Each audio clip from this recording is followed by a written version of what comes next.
વાવ જિલ્લાના થરાદ તાલુકાના વાતડાવ ગામની સીમમાં આવેલ ભારતમાળા રોડ ઉપર થરાદ પોલીસે વાહન ચેકિંગ દરમિયાન મોટી સફળતા મેળવી છે. ટ્રેલર ગાડી નંબર RJ19GF0267માં માટીની આડમાં લઈ જવાતો ભારતીય બનાવટનો વિદેશી દારૂનો મોટો જથ્થો ઝડપી પાડવામાં આવ્યો છે. પોલીસે દારૂની બોટલ નંગ 2002 કિંમત ₹5,12,920 તેમજ ટ્રેલર ગાડી મોબાઈલ સહિત કુલ 15,42,920નો મુદ્દામાલ કબજે કર્યો છે. પોલીસ મહાનિરીક્ષક ચિરાગ કોરોડિયા, સરહદી રેન્જ કચ્છ ભુજ તથા વાવ જિલ્લાના પોલીસ અધિક્ષક ચિંતન તેરૈયા દ્વારા જિલ્લામાં પ્રોહિબિશન અને જુગાર જેવી ગેરકાયદેસર પ્રવૃત્તિઓને નેસ્ત નાબૂદ કરવા કડક કાર્યવાહી કરવાની સૂચના આપવામાં આવી હતી.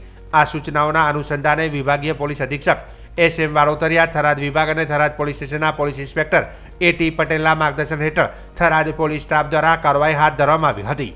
પ્રાપ્ત વિગતો મુજબ Tharad police staff Bharatmala road ઉપર વાતડાવ ગામની સીમમાં વાહન ચેકિંગ કરી રહ્યો હતો. તે દરમિયાન રાજસ્થાન તરફથી આવતી શંકાસ્પદ ટ્રેલર ગાડીની તપાસ કરવામાં આવી હતી.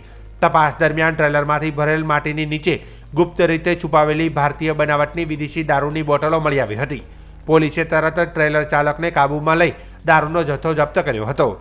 પોલીસે ગાડી ચાલકની પૂછપરછ શરૂ કરીને દારૂનો જથ્થો ભરાવનાર તેમજ મંગાવનાર સહિત આ હેરાફેરીમાં સંડોવાયેલા અન્ય આરોપીઓની શોધખોળ હાથ ધરી છે.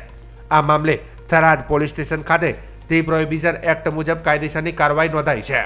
પકડાયેલ આરોપી તરીકે રામચંદ્ર પુત્ર દલ્લારામ, જાતે વૈષ્ણવ, સાધુ, ઉંમર વર્ષ 31, ડ્રાઇવિંગ, રહેવાસી લાખોણી, ગોદાણી કી ઢાણી, નીમકોટ, તાલુકો સિંધરી, જિલ્લો બાડમેર, રાજસ્થાનની ધરપકડ કરવામાં આવ્યું છે.